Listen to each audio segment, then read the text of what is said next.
This country is in the middle of a recession for a lot of people. Michigan knows about it. Poor people know about it. The middle class knows about it. Wall Street doesn't know about it. Washington, D.C. doesn't know about it. But it's because of the monetary system and the excessive spending. It's no joke. He is America's last true statesman, and he has actually been saying the same thing for the past 30 years about what our federal government needs to do to serve the people. That is, namely, follow the Constitution. The Federal Reserve credit created during the last 8 months has not stimulated economic growth in technology or the industrial section, but a lot of it ended up in the expanding real estate bubble.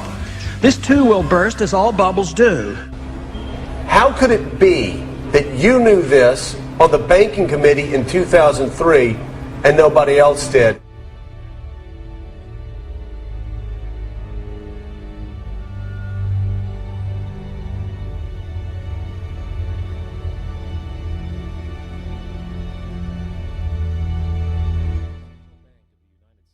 The Federal Reserve produced a document entitled Modern Money Mechanics.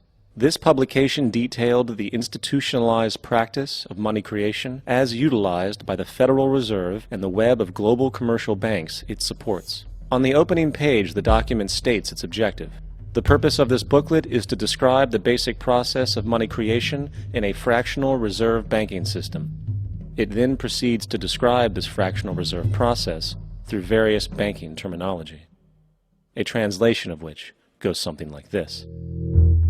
The United States government decides it needs some money, so it calls up the Federal Reserve and requests, say, $10 billion. The Fed replies, saying, sure, we'll buy $10 billion in government bonds from you. So the government takes some pieces of paper, paints some official-looking designs on them, and calls them treasury bonds.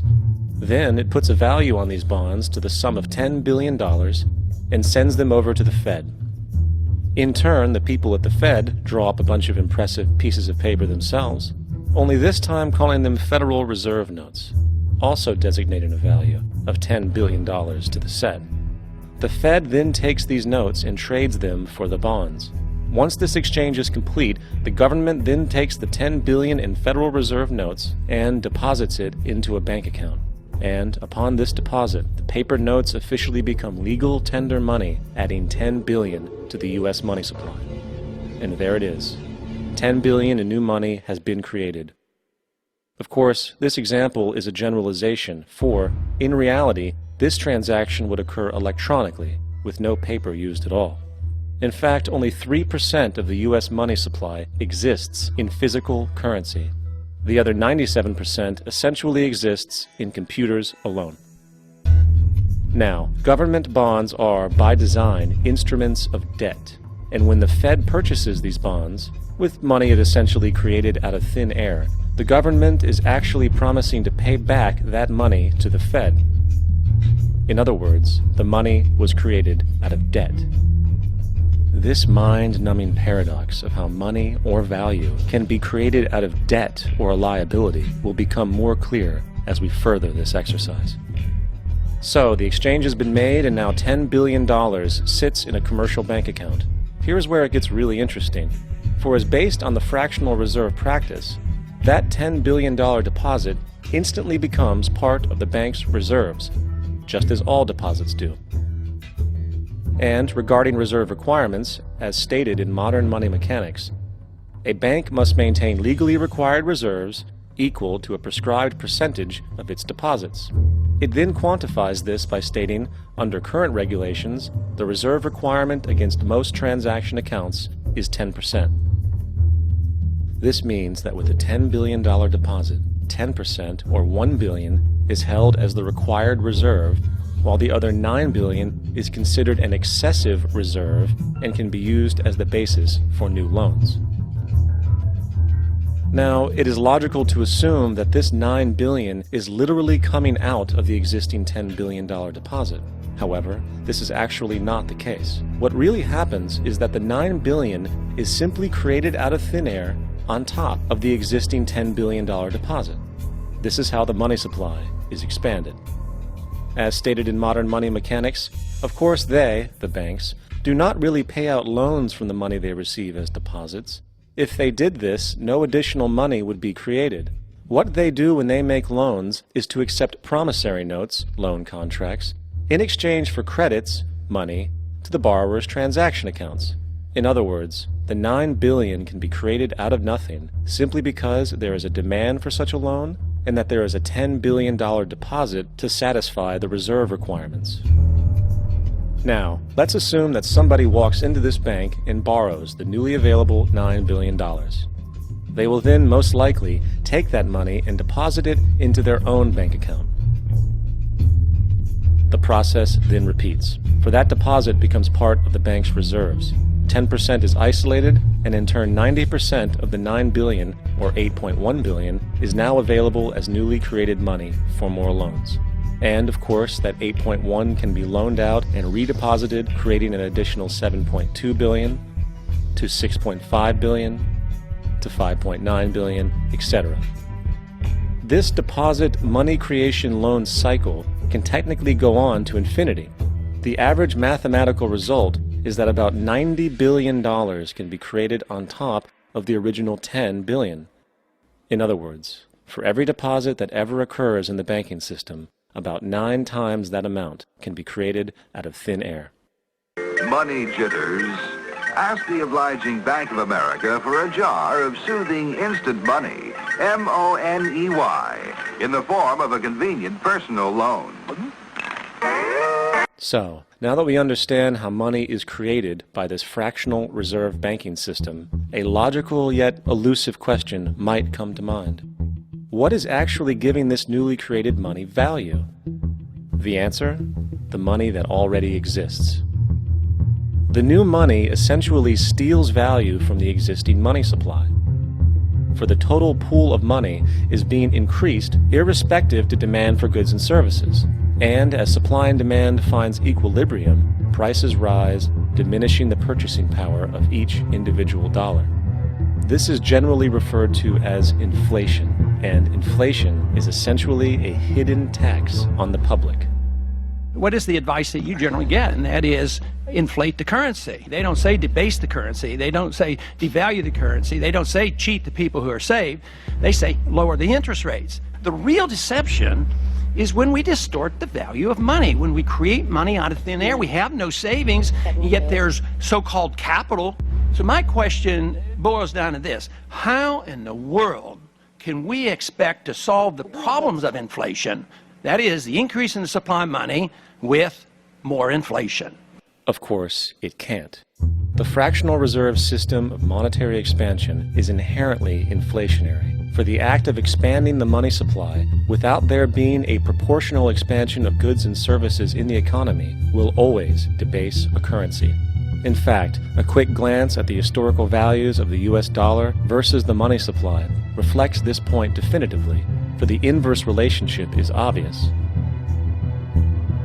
$1 in 1913 required $21.60 in 2007 to match value.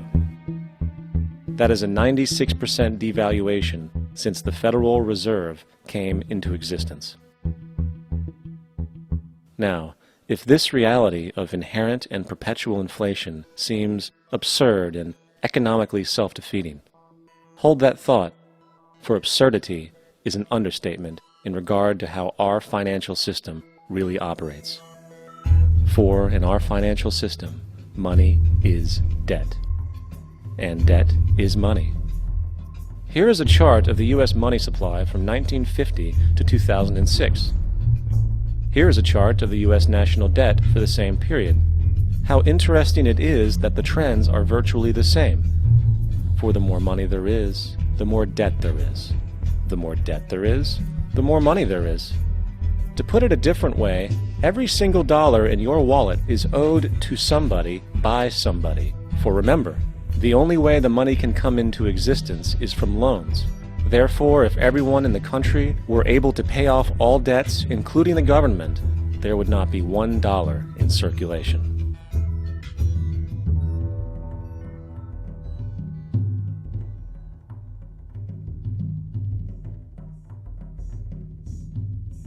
In fact, the last time in American history the national debt was completely paid off was in 1835 after President Andrew Jackson shut down the central bank that preceded the Federal Reserve.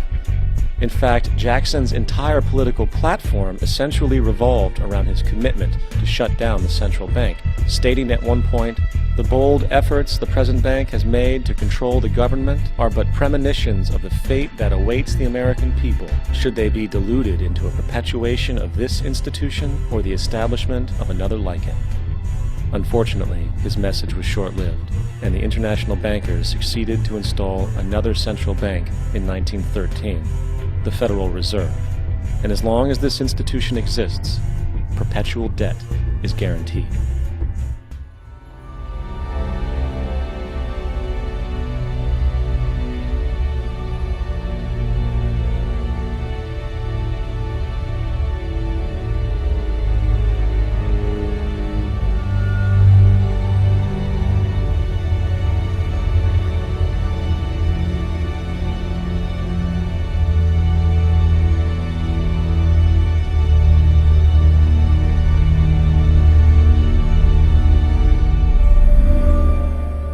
Federal government, in your opinion, have a role in stimulating the economy? Yes, by lower taxes and less regulations. They could do a whole lot by having sound money where we don't print the money out of thin air. That causes the business cycle. That causes your bubbles. We're always dealing with the symptoms and the disease and never saying, how did this come about? You know, it comes about because we have a Federal Reserve that creates money and credit out of thin air. There's a lot of malinvestment. That's the most important thing to understand about the inflation of the monetary system, is the malinvestment. Then later on, people suffer, and you wipe out a middle class. But it's the evil of it all is the vehicle for financing wars that we shouldn't be in and a welfare state that we shouldn't be doing. So yes, we have a role to play, but it's a negative role. We want the people to be free. We don't want to manage the people and tell them how to live. And we need a commander-in-chief. But the most important thing on it as a commander-in-chief is not moving troops around as much as it is having a wise foreign policy that doesn't get us involved in so many things, and we get trapped and we linger. Year after year, we've been doing this for so long. Yep. And I like President Bush's argument that we have a humble foreign policy when he ran in 2000, and that we not be the policeman of the world. Would, and if so, why would Ronald Reagan endorse you? Would Ronald Reagan endorse you, and if so, why? Congressman Paul? I supported Ronald Reagan in 1976, and there were only 4 members of Congress that did. Also in 1980, Ronald Reagan came and campaigned for me in 1978. I'm not sure exactly what he would do right now, but I do know that he was very sympathetic to the gold standard, and he told me personally that no great nation that went off the gold standard ever remained great. And he was very, very serious about that. So he had a sound understanding about monetary policy. And for that reason, I would say look to Ronald Reagan's ideas on money, because he too was concerned about runaway inflation and what it does to a country when you ruin the currency. And that's what's happening today. The dollar is going down, and our country is going to be on the ropes if we don't reverse that trend.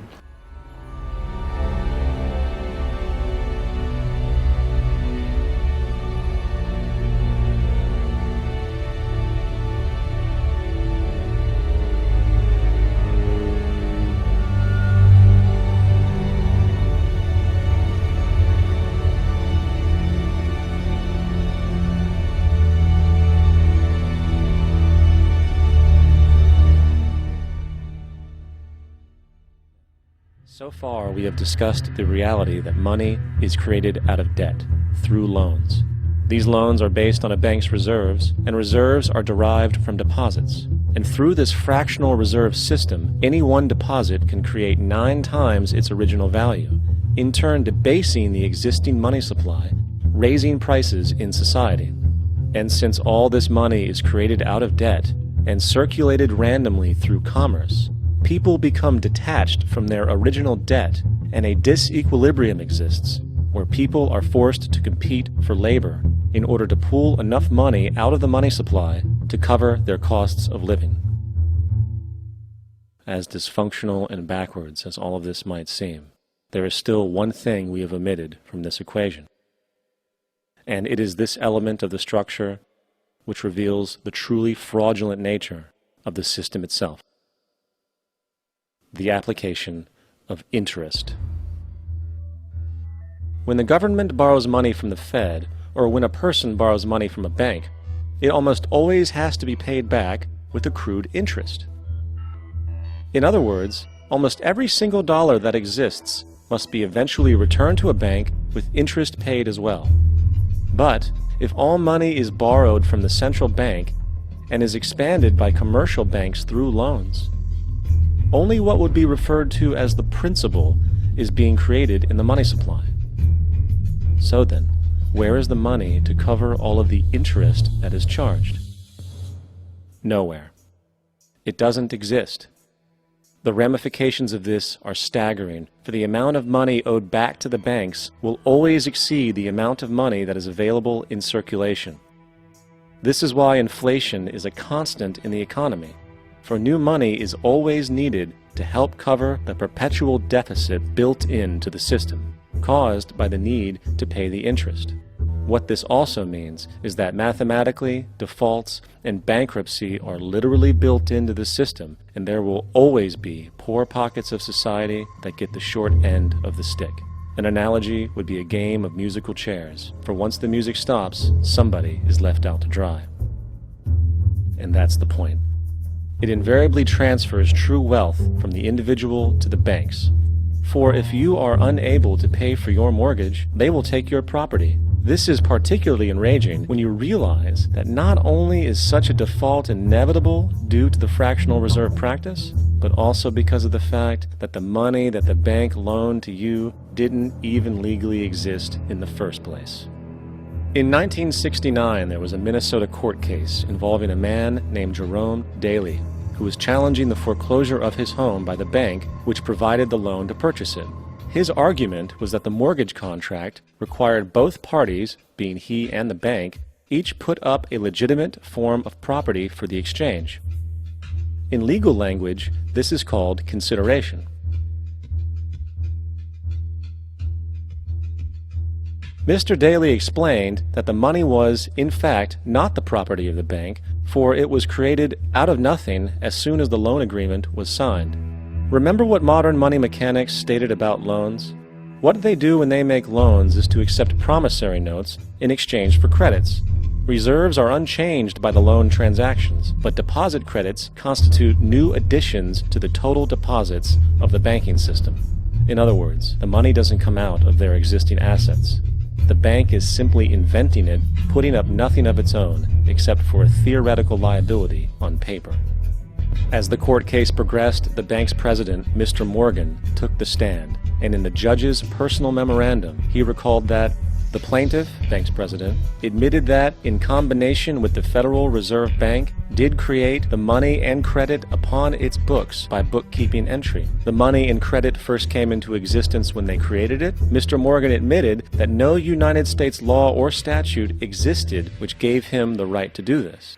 A lawful consideration must exist and be tendered to support the note. The jury found that there was no lawful consideration, and I agree. He also poetically added, "Only God can create something of value out of nothing." And upon this revelation, the court rejected the bank's claim for foreclosure, and Daly kept his home. The implications of this court decision are immense. For every time you borrow money from a bank, whether it is a mortgage loan or a credit card charge, the money given to you is not only counterfeit, it is an illegitimate form of consideration, and hence voids the contract to repay, for the bank never had the money as property to begin with. Unfortunately, such legal realizations are suppressed and ignored, and the game of perpetual wealth transfer and perpetual debt continues. And this brings us to the ultimate question: why?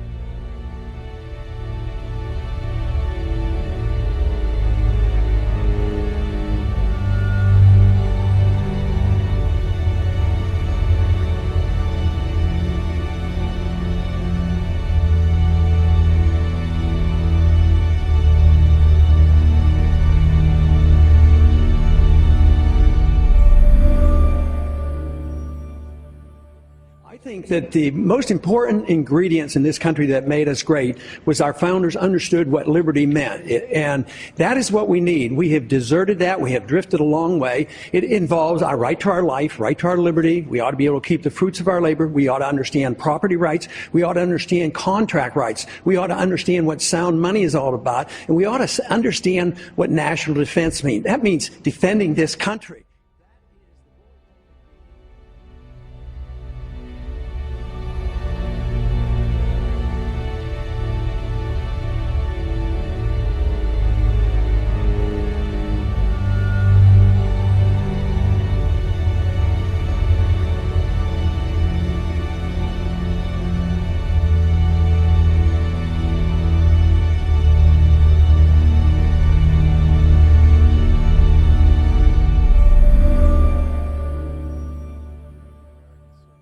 President Lincoln bypassed the high-interest loans offered by the European banks and decided to do what the Founding Fathers advocated, which was to create an independent and inherently debt-free currency.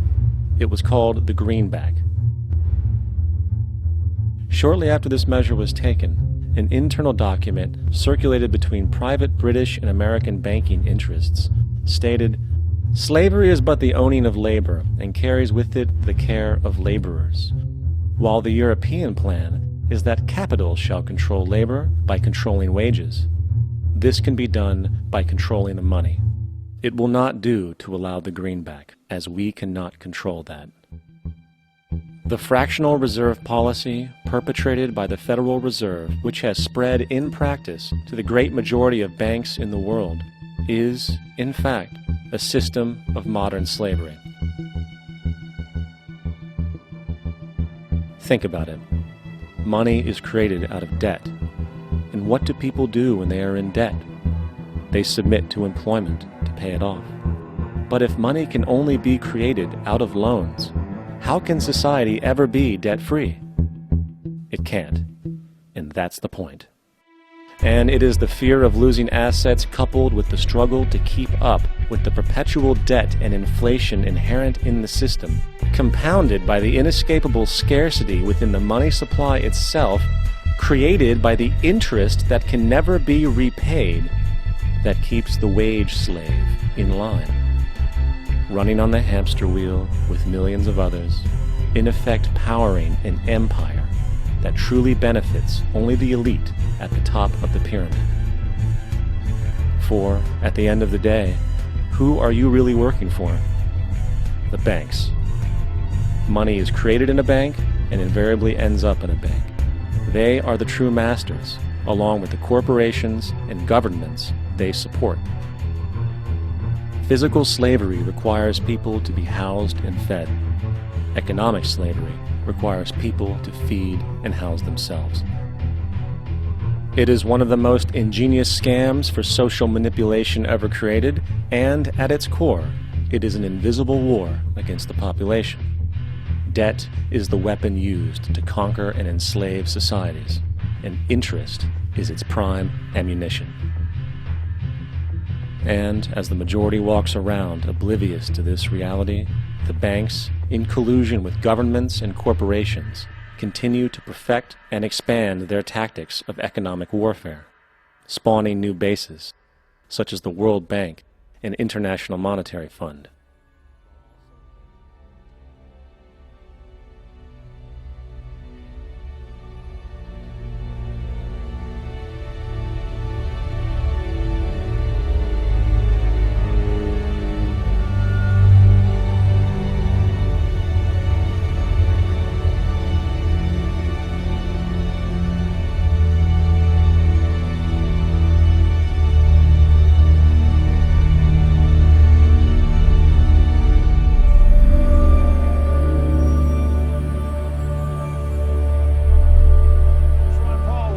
Very happy tonight to have all the conversation about Bernanke and the Federal Reserve and the need to audit the Federal Reserve, which is an issue he's been pioneering for, I guess, 30 years now. Congressman Paul was right on that.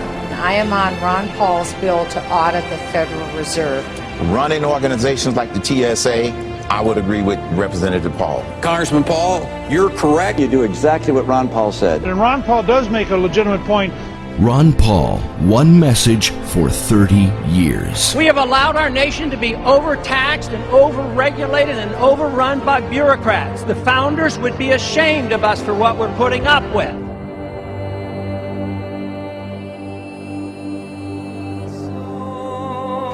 As we gather together in solidarity to express a feeling of mass injustice, we must not lose sight of what brought us together. We write so that all people who feel wronged by the corporate forces of the world can know that we are your allies. As one people, united, we acknowledge the reality that the future of the human race requires the cooperation of its members, that our system must protect our rights, and upon corruption of that system, it is up to the individuals to protect their own rights and those of their neighbors, that the democratic government derives its just power from the people, but corporations do not seek consent to extract wealth from the people and the earth, and that no true democracy is attainable when the process is determined by economic power. We come to you at a time when corporations, which place profit over people, self-interest over justice, and oppression over equality, run our governments. We have peaceably assembled here, as is our right, to let these facts be known. They have taken our houses through an illegal foreclosure process despite not having the original mortgage. They have taken bailouts from taxpayers with impunity and continue to give executives exorbitant bonuses. They have perpetuated inequality and discrimination in workplaces based on age, the color of one's skin, sex, gender identity, and sexual orientation. They have poisoned the food supply through negligence and undermined the farming system through monopolization. They have profited off the torture, confinement, and cruel treatment of countless animals and actively hide these practices. They have continuously sought to strip employees of the right to negotiate for better pay and safer working conditions. They have held students hostage with tens of thousands of dollars of debt on education, which is itself a human right. They have consistently outsourced labor and used that outsourcing as leverage to cut workers' health care and pay. They have influenced the courts to achieve the same rights as people with none of the culpability or responsibility. They have spent millions of dollars on legal teams that look for ways to get them out of contracts in regards to health insurance. They have sold our privacy as a commodity. They have used the military and police force to prevent freedom of the press. They have deliberately declined to recall faulty products, endangering lives in pursuit of profit. They determine economic policy despite the catastrophic failures their policies have produced and continue to produce. They have donated large sums of money to politicians who are responsible for regulating them. They continue to block alternate forms of energy to keep us dependent on oil. They continue to block generic forms of medicine that could save people's lives or provide relief in order to protect investments that have already turned a substantial profit. They have purposely covered up oil spills, accidents, faulty bookkeeping, and inactive ingredients in pursuit of profit. They purposefully kept people misinformed and fearful through their control of the media. They have accepted private contracts to murder prisoners, even when presented with serious doubts about their guilt. They have perpetuated colonialism at home and abroad. They have participated in the torture and murder of innocent civilians overseas. They continue to create weapons of mass destruction in order to receive government contracts. To the people of the world, we, the New York City General Assembly, occupying Wall Street and Liberty Square, urge you to assert your power, exercise your right to peaceably assemble, occupy public space, create a process to address the problems we face, and generate solutions accessible to everyone. To all communities that take action and form groups in the spirit of direct democracy, we offer support, documentation, and all of the resources at our disposal. Join us and make your voices heard. Long history of the world, only a few generations have been granted the role of defending freedom in its maximum hour of danger. You are that generation. This is your role. Now is that time. Freedom must be defended from every assailant in every corner of this country, from outside the country, from inside the country, and especially from the government that wants to take it away from us.